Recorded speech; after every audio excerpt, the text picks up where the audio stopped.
morning, sir. Good morning, sir. Bless you, my son.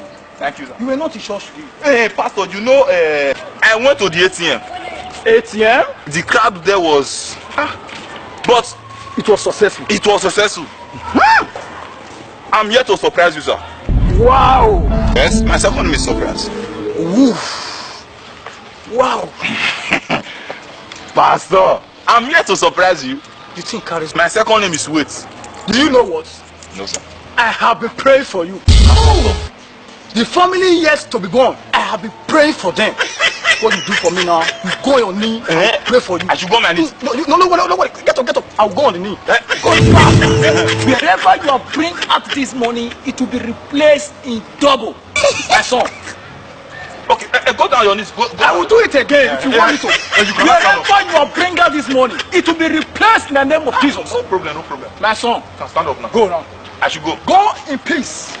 Should I follow this direction? Go in peace. I will be praying for you. I will keep praying for you.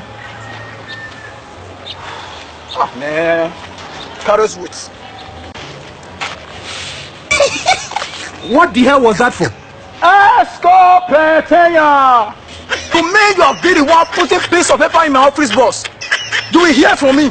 I'm going to summon you. Could you imagine? April Fool, me, April Fool. You are